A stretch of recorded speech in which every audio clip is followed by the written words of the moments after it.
¿Se ve la pantalla? Sí, doctor. Perfecto.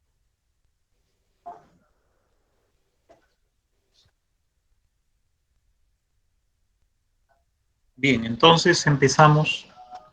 El tema de hoy es valoración de la dificultad respiratoria tanto en neonatos como en niños. ¿Se escucha bien, no? Sí, doctor, sí escucha bien. Perfecto.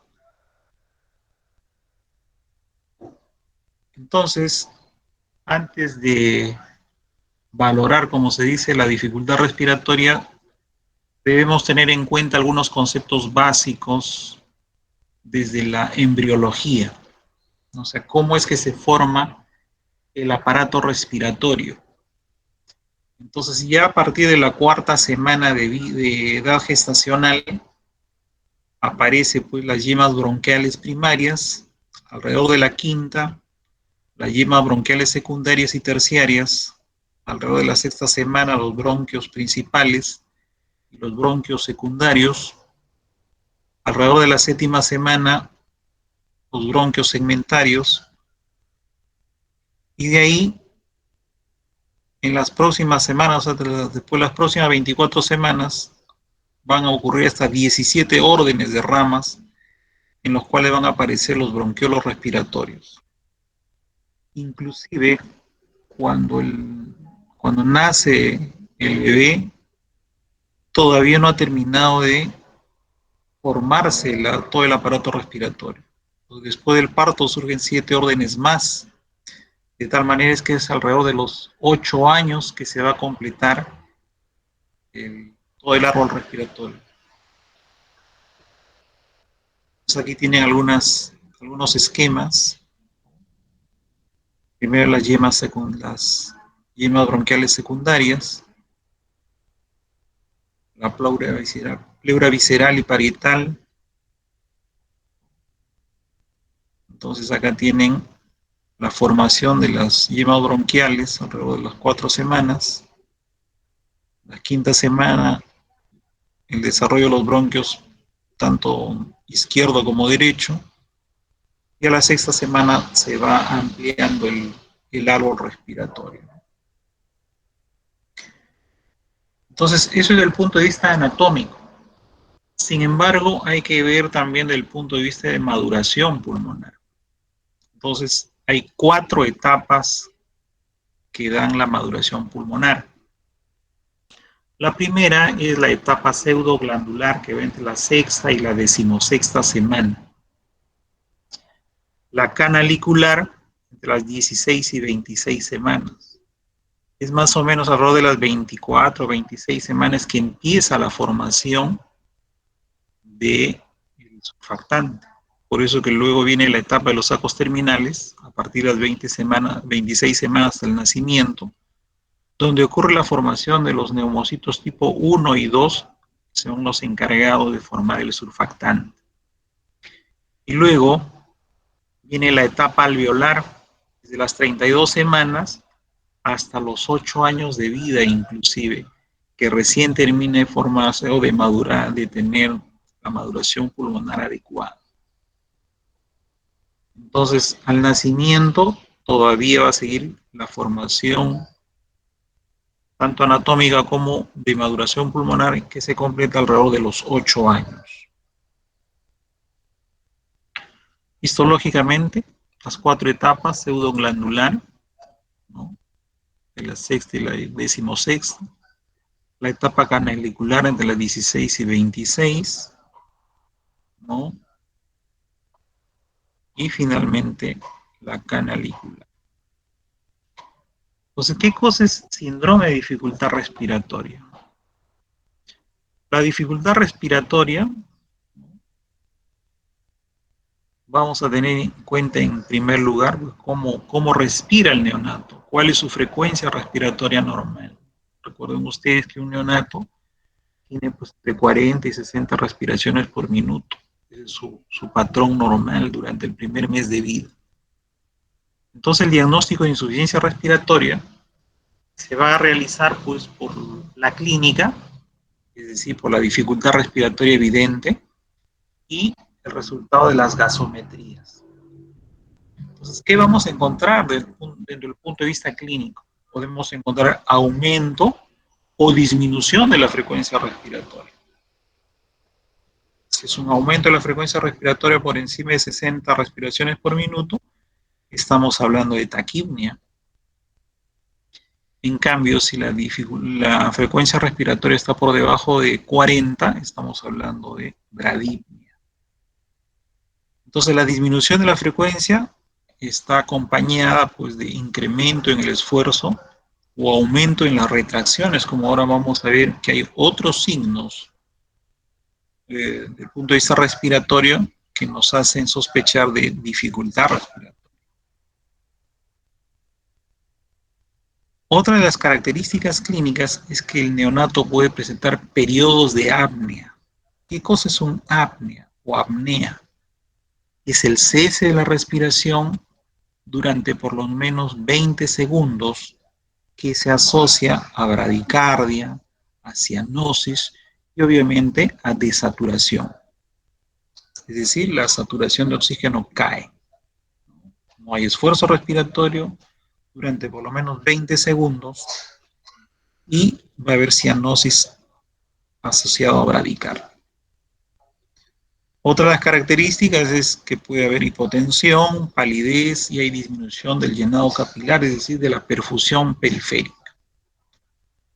Como respuesta vamos a encontrar pues, taquicardia, es decir, una frecuencia cardíaca incrementada. Recuerden ustedes que el valor normal en un neonato va entre 120 y 160 latidos por minuto. Aquí vamos a encontrar mucho más, ¿no? 170, 180 o más. Y otro signo importante de dificultad respiratoria es la presencia del quejido. Entonces, el quejido podemos escucharlo con estetoscopio o sin estetoscopio. Cuando se escucha sin estetoscopio significa que el neonato tiene mayor dificultad respiratoria que cuando se escucha solamente con el estetoscopio. Y las gasometrías es importante tener en cuenta, pues, cuando se dosan los gases arteriales, ver cómo está el pH, cómo está la presión parcial del CO2 y cómo está la presión parcial de oxígeno. Entonces, en el caso de los neonatos con dificultad respiratoria, vamos a tener generalmente pues, un pH bajo, menor de 7.25. Va a haber retención del CO2, es decir, una presión parcial mayor de 45 milímetros de mercurio.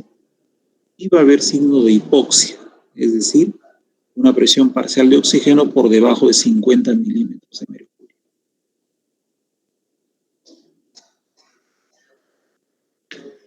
Entonces, en el caso del neonato, cuando cursa con dificultad respiratoria, hay una serie de causas. Generalmente las más frecuentes son de origen respiratorio, ¿no? Y puede ocurrir desde la parte más superior, es decir, desde las fosas nasales, cuando hay obstrucción, por ejemplo, transitoria de las vías aéreas superiores, ¿no? Una congestión nasal puede generar dificultad respiratoria, con incremento de la frecuencia respiratoria, con la presencia de tiraje, de retracción, de aleteo nasal inclusive. Si lo vemos desde el punto de vista ya del índole pulmonar, ¿no? Tenemos a la taquimia transitoria del recién nacido, que es más frecuente en los recién nacidos a término, casi siempre los que nacen por cesárea o en presentación podálica, o algunas veces en neonatos prematuros tardíos. Otra causa de dificultad respiratoria es la enfermedad de membrana hialina, que se caracteriza por déficit de surfactante y eso va a generar dificultad respiratoria y que es propio de los prematuros menores de 34 semanas. Eso no significa que un neonato de 37 semanas puede ser membrana hialina, por supuesto. Eso se conoce como consumo de surfactante. Asimismo puede haber neumonía, que puede ser de origen viral o puede ser bacteriana. El síndrome de aspiración de líquido meconial, generalmente cuando está el neonato teniendo algún grado de sufrimiento fetal agudo, ¿no? De tal manera que el líquido amniótico, que normalmente es transparente.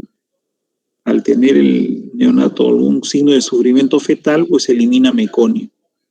Entonces, ese líquido que es transparente se torna pues de color verdoso, inicialmente fluido, pero si la noxa persiste, el neonato sigue sufriendo y por lo tanto elimina mayor cantidad de meconio y se vuelve pues como un puré de alberjas. Entonces, esas secreciones, ese líquido amniótico meconial espeso, se instala pues en todos los orificios, específicamente bronquios. Entonces, cuando nace el bebé, pues hay aspiración de líquido meconial y eso se considera pues incluso de gravedad porque causa gran dificultad respiratoria. Otra causa importante es el síndrome de fuga de aire, ¿no? Que pues está dado por un neumomediastino, un neumotórax, puede ser espontáneo, o como complicación de cualquiera de las otras causas, de una taquimia, de membrana, o de una neumonía, de una aspiración de líquido meconial. Una de las complicaciones graves de dificultad respiratoria es el síndrome de fuga de aire, que puede ser un neumotórax o un neumomediastino. Otra causa es la hipertensión pulmonar, casi siempre asociada al síndrome de líquido de aspiración meconial. Los periodos de apnea, que pueden ser al inicio una apnea primaria, pero el resto ya son apneas secundarias, que puede ser un signo de sepsis neonatal o de alguna complicación de otra patología pulmonar. Asimismo, las atelectasias también generan dificultad respiratoria. Entonces, no todo es causa respiratoria o causa pulmonar. También tenemos de origen metabólico, como la acidosis respiratoria o metabólica. Los trastornos metabólicos como hipoglicemia, más frecuente en los neonatos macrosómicos o grandes para edad gestacional, o los pequeños para edad gestacional, o los de bajo peso, muy bajo peso, los de retardo de crecimiento intrauterino, son más proclives a los trastornos de hipoglicemia. Igualmente la hipocalcemia. La hipotermia, mucho más frecuente en los neonatos prematuros, por ejemplo. Y en los cuadros de sepsis, en el cual hay un compromiso sistémico y el pulmón es uno de los afectados. Otras causas que nos van a generar dificultad respiratoria en el neonato, pues tenemos la hemorragia, y eso genera pues un cuadro de anemia aguda que va a generar pues dificultad respiratoria, o cuando hay compromiso de edema cerebral o infección del sistema nervioso central, como en un caso de meningoencefalitis. Y no hay que descartar pues las cardiopatías, ¿no? Las cardiopatías congénitas también nos van a generar dificultad respiratoria, como vamos a ver más adelante. Patologías como hernia diafragmática, que es una patología quirúrgica, ¿no? Y que puede ser diagnosticada en forma prenatal, de tal manera que si se ha hecho un buen control prenatal y ya sabemos que un feto viene con hernia diafragmática, pues, en cuanto nace, esa criatura tiene que ser intubada en forma selectiva, ¿no? Dependiendo en qué lado es la hernia. La más frecuente es el lado izquierdo, por eso se conoce como la hernia de Bosch-Dallek. Entonces, tenemos que intubar el bronquio izquierdo para evitar que haya mayor colapso de ese pulmón. Cuadros hematológicos como la anemia, es decir, un hematocrito menor de 40% o una hemoglobina por debajo de 13, estamos hablando de anemia en el neonato, mucho más frecuente en los neonatos con prematuros, por eso se conoce como anemia de la prematuridad, pero en los otros neonatos casi siempre están proclives por el exceso de toma de muestras de laboratorio. Entonces hay que tener mucho cuidado cuando se piden exámenes auxiliares De preferencia tratar de utilizar micrométodos, porque si no se consume mucho volumen sanguíneo en las tomas de muestras. Otro caso importante es el exceso de glóbulos rojos, que es la policitemia, cuando tenemos un hematocrito por encima de 65%, de tal manera que la sangre se vuelve más viscosa, por lo tanto, el transporte de oxígeno no es el adecuado. Entonces genera hipoxemia y a la larga genera dificultad respiratoria. Malformaciones congénitas como micrognatia, la atresia de Coanas, laringomalacia, la fístula traqueoesofágica no van a generar pues dificultad respiratoria.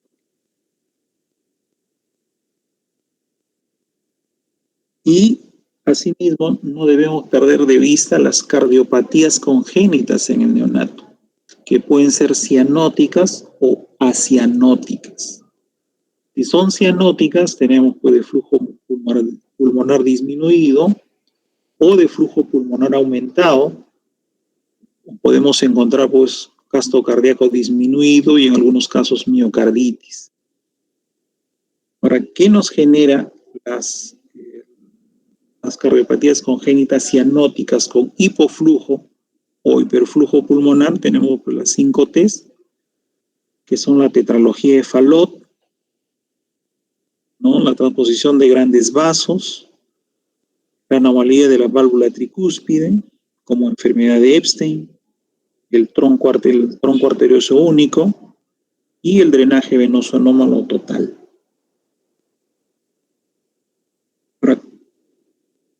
Recordemos también que las cardiopatías pueden ser acianóticas, ¿no?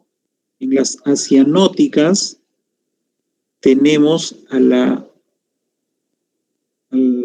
defecto del tabique interventricular, es decir, a la comunicación interventricular, que es la más frecuente en los neonatos atérmicos.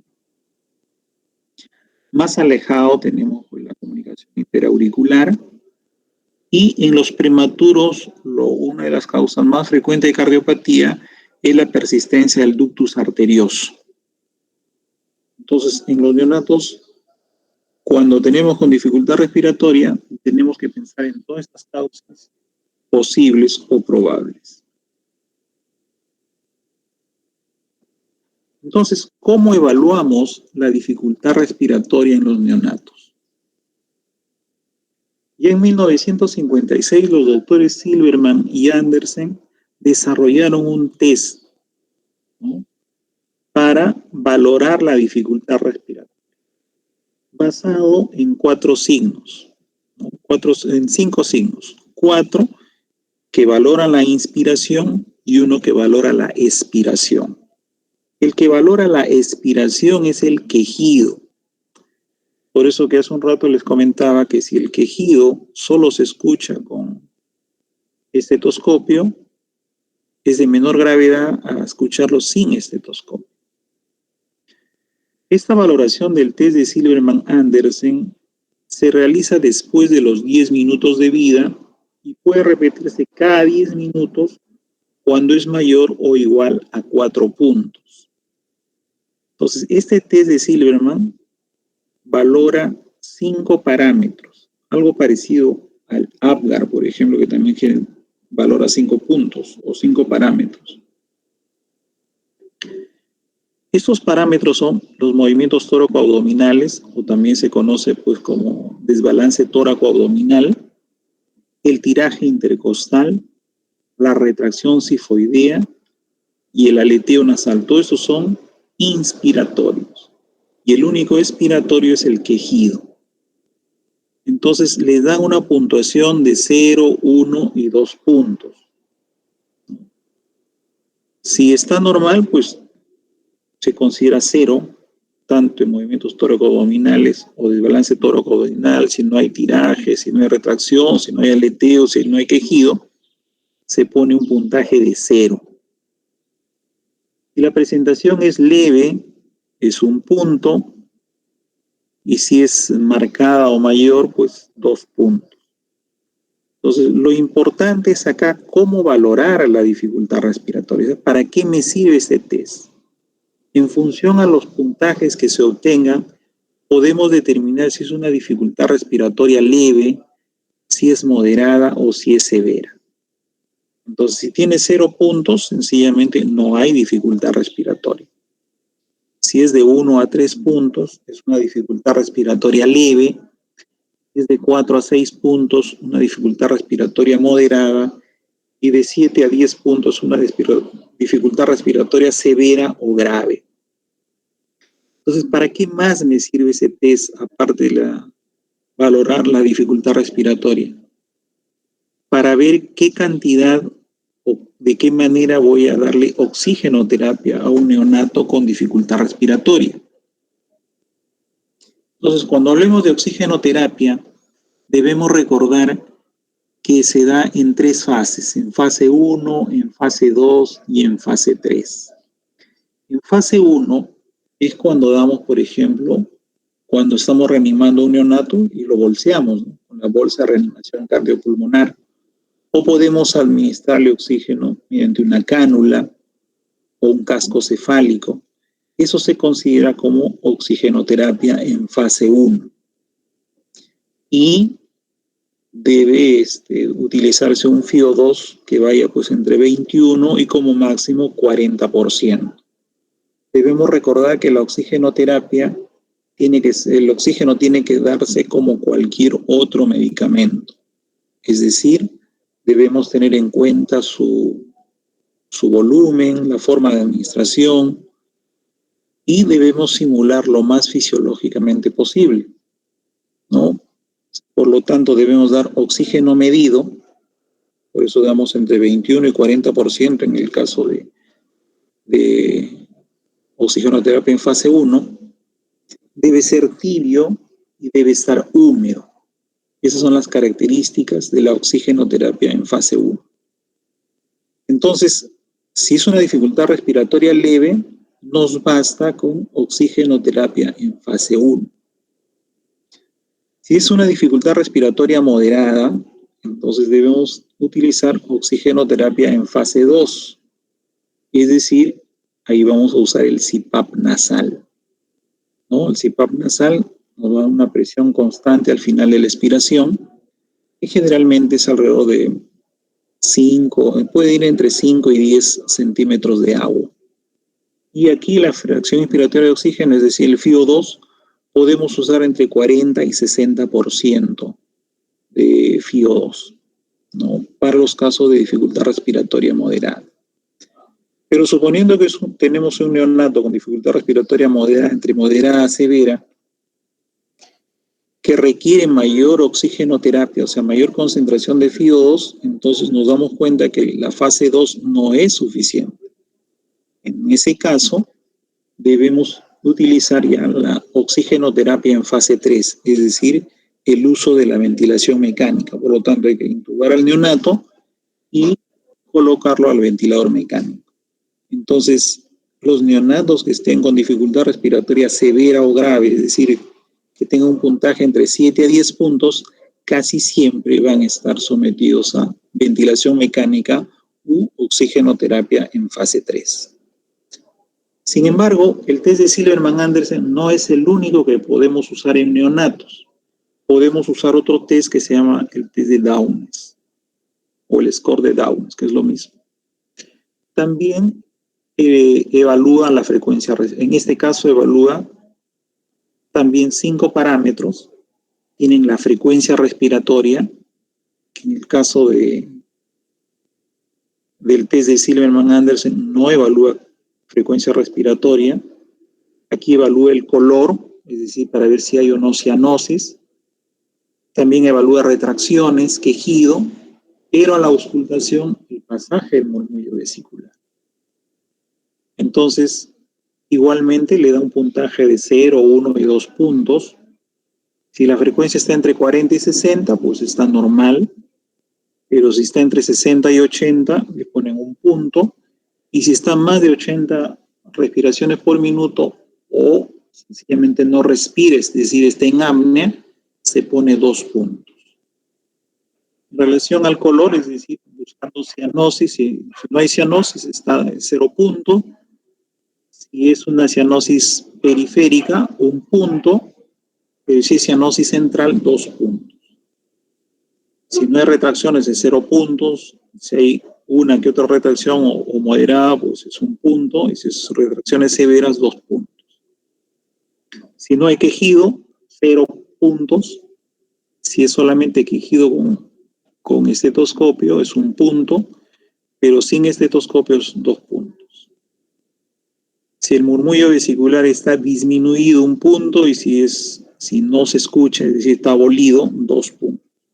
Igualmente, la valoración es muy similar como en el test de Silverman-Andersen, es decir, de 1 a 3 puntos, dificultad respiratoria leve, de 4 a 6 puntos, dificultad respiratoria moderada, y de 7 a 10 puntos, dificultad respiratoria severa. ¿Ya? Entonces, ustedes tienen estos 2 scores o 2 tests para utilizarlos en recién nacidos, ¿no? Los 2 son óptimos, son muy buenos. Ustedes pueden escoger el que mejor les guste o sencillamente utilizar los 2. Hay algunos hospitales que tienen preferencia por uno u otro. En el caso nuestro usamos más el test de Silverman-Andersen, pero eso no significa que el score de Downey no se puede utilizar. Sí se puede utilizar y en ambos casos son de óptimas condiciones para el diagnóstico y el manejo de la dificultad respiratoria.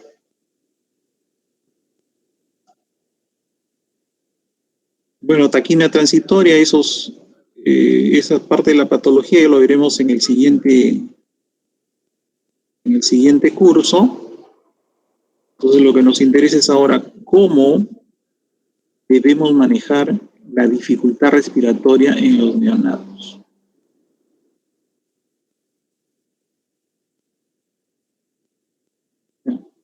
Entonces, ¿qué hacer ante un neonato con dificultad respiratoria?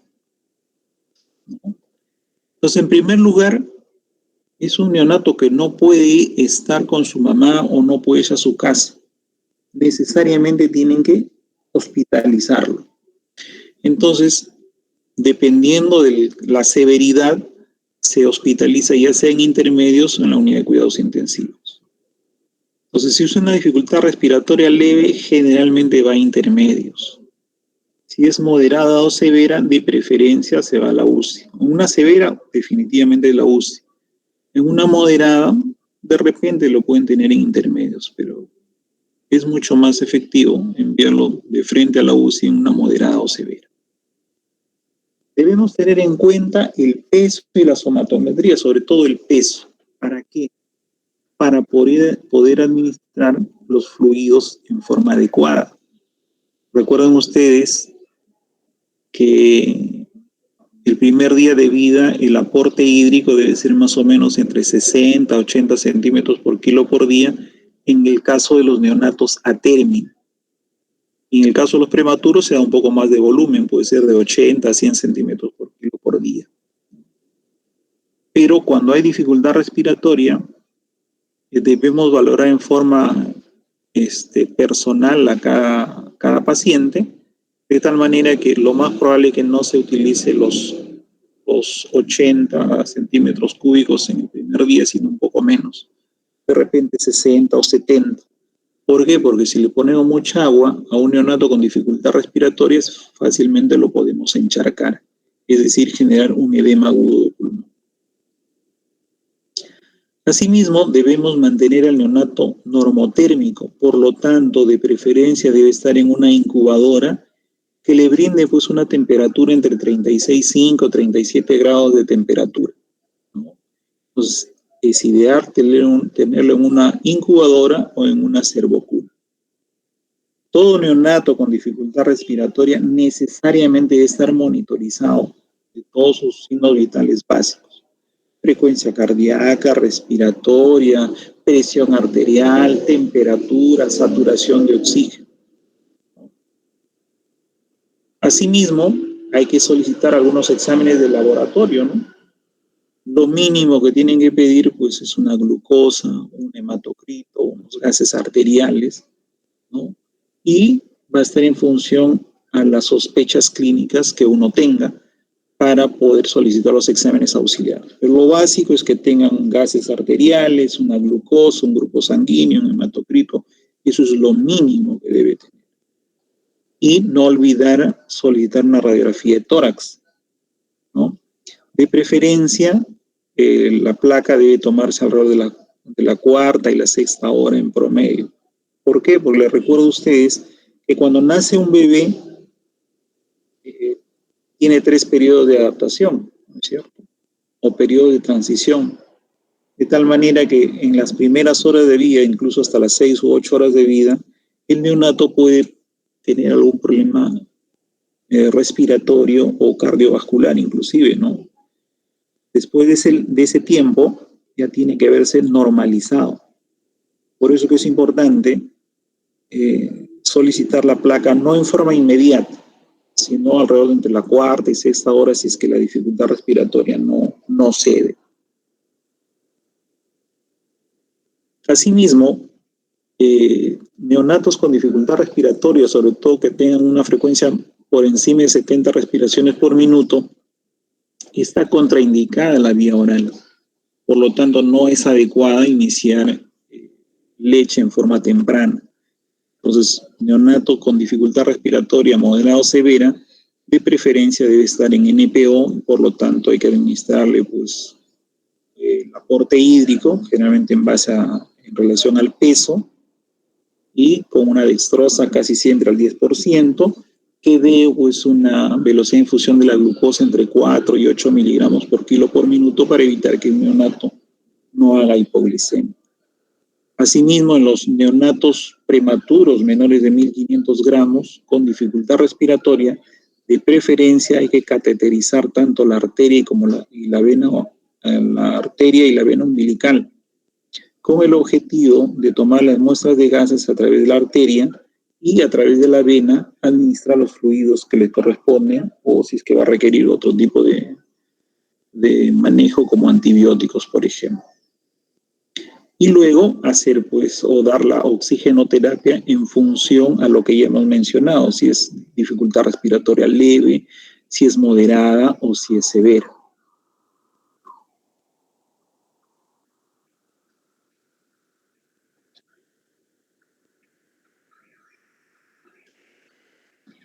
Entonces, como ya hemos comentado, en relación a la oxigenoterapia, podemos dar pues concentraciones entre 21 y 100%.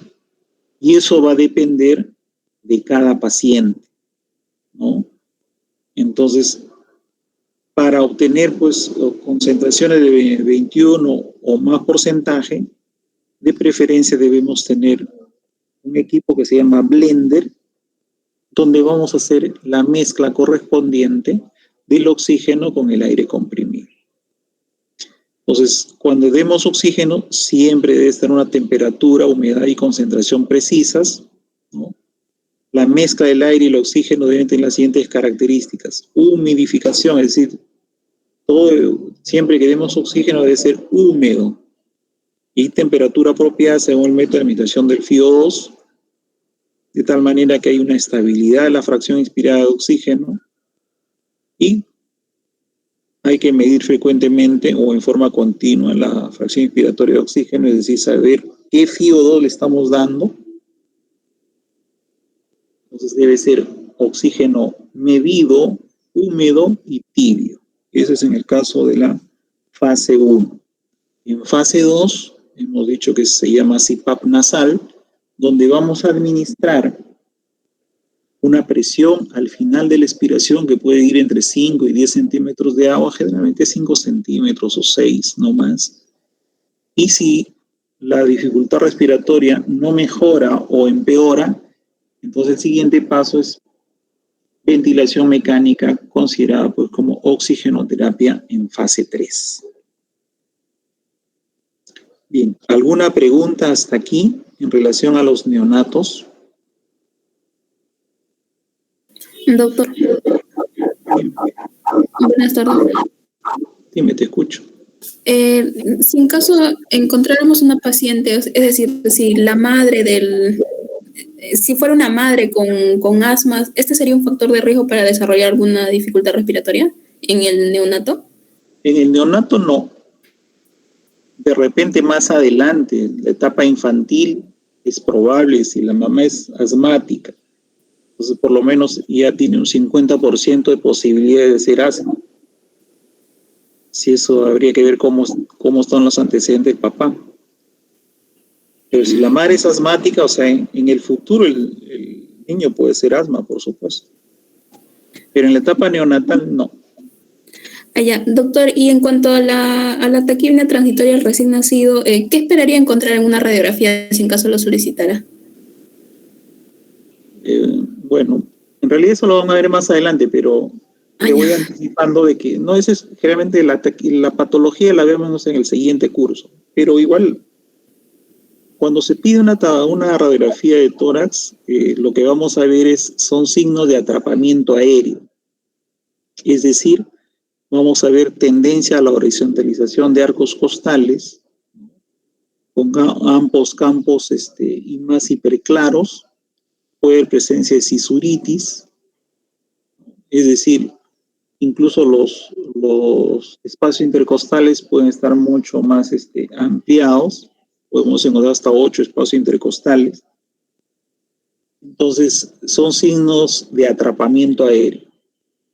Entonces, no vas a encontrar otra signología a nivel de la radiografía.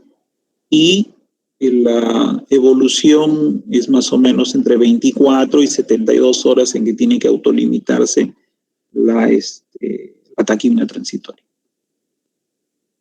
¿Alguna otra pregunta más?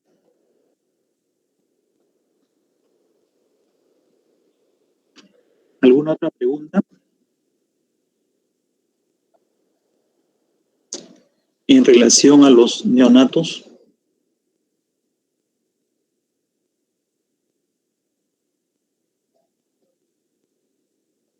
Entonces, en la etapa neonatal, los cuadros de dificultad respiratoria son indistinguibles si es una taquipnea, si es una membrana, si es un SALAM, si es una neumonía, si es una cardiopatía, si es una hipoglicemia, si es una policitemia, es decir, cualquiera de las causas que hemos mencionado, la expresión clínica es la misma, es decir, con dificultad respiratoria.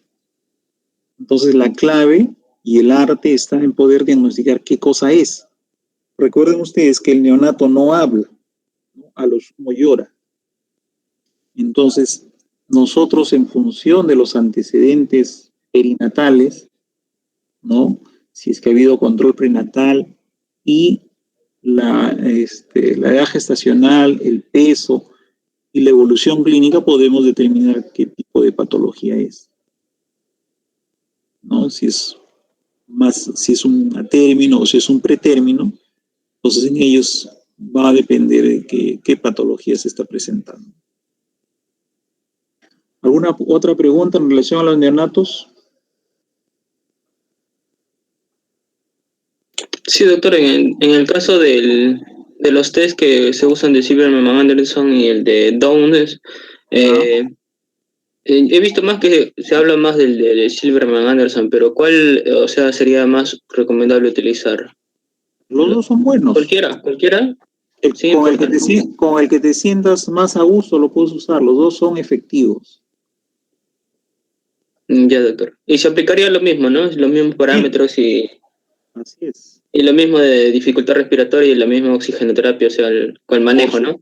Por supuesto, el manejo es único en ese sentido. Ya, doctor, gracias. Por eso que cuando, si ustedes ven las diapositivas, bueno, ahí estoy hablando de taquipnea, membrana, o sea, las patologías más frecuentes, pero como les digo, eso lo vemos ya en el siguiente curso,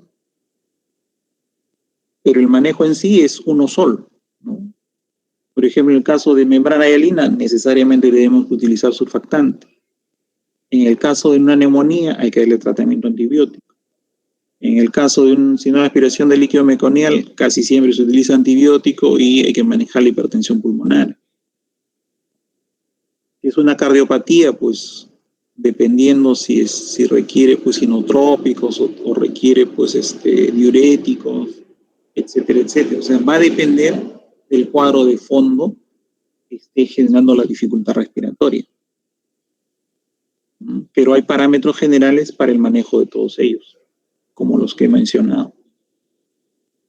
¿Alguna otra pregunta?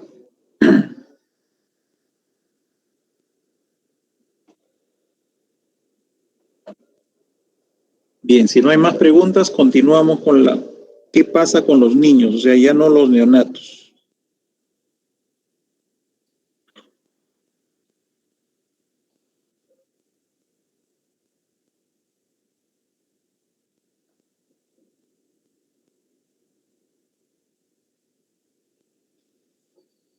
¿Se ve la pantalla?